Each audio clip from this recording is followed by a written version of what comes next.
Let's talk about your typical day. How does the day go for you? You know, getting up, then what do you do for the rest of the day?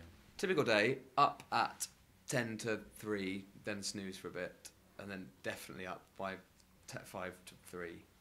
In at work for 10 past, quarter past, 3-ish, and then a little bit of waking up, bowl of cereal, run downstairs to do the big show, and then just do that till 6:30.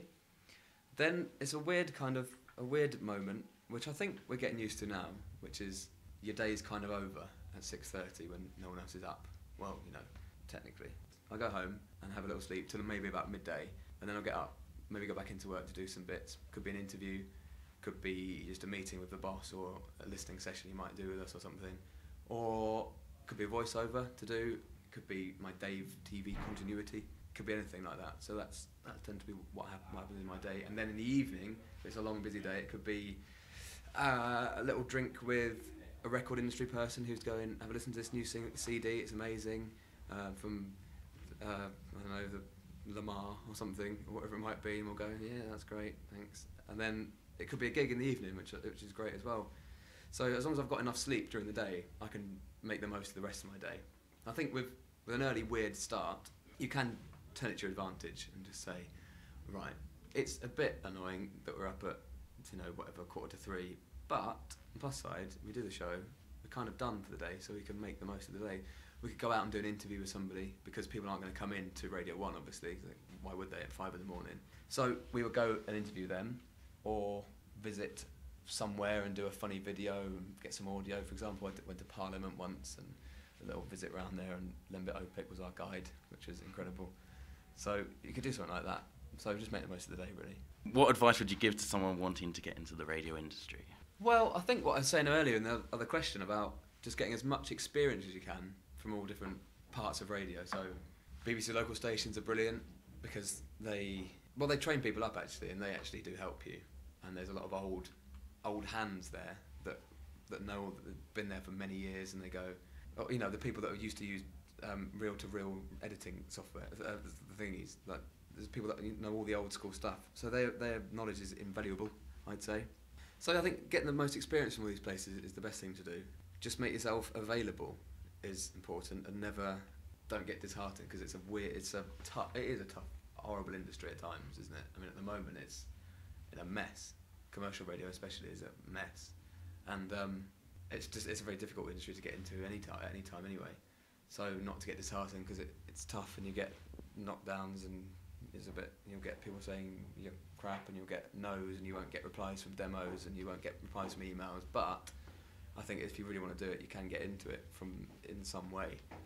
I think the experience thing is key, and just knowing as much about the industry as you can, reading about it on various media websites, and reading Broadcast Magazine and all those sort of magazines, knowing about music and whatever it is you want to do, and if it's production, knowing about what you need to do to become a producer, you know, how you do that, what a producer does, what a station manager does, what the music team do, just knowing about radio basically, because I think that will set you apart if you suddenly you're meeting someone for a chat and you'll just drop into conversation something that they wouldn't expect you to know, for example. So I think that's it, just knowing as much as you can about it, and being as passionate as possible, because you can't just walk into a radio job. Nobody can. I think I can skip the last question, because it's how many hours are you required to work each day? But you sort of brushed on that, and also... Well, I'm not required. I'm just required to do 2.5, really. Oh no, isn't that like what is the? I don't know what it is. I've never seen your contract. Okay. I don't know really. I think it's just I'm just contracted to do my 8. Yeah. Right. Well, Well, 7 including the lunch hour, but that never happens. I'm just required to turn up and do the show, but you don't get anywhere by doing the bare minimum anywhere, in any job. So I like to just be around and do as much as I possibly can. We can now move on to the fun questions, if you will. Who have you been most starstruck meeting so far? I'd say apart from everybody in this room, probably Vic and Bob, I'd say, I think. Oh, yeah, that's a difficult one. Vic and Bob, yes? Kiefer Sutherland. Oh. Kiefer Sutherland. Now I am actually jealous. Without a doubt, yeah, well spotted. What was he like? Short, with a pinhead. A pinhead? He was a little bit disappointing, but only because I built him up in my head. Not because he's a disappointing man, he's an amazing man.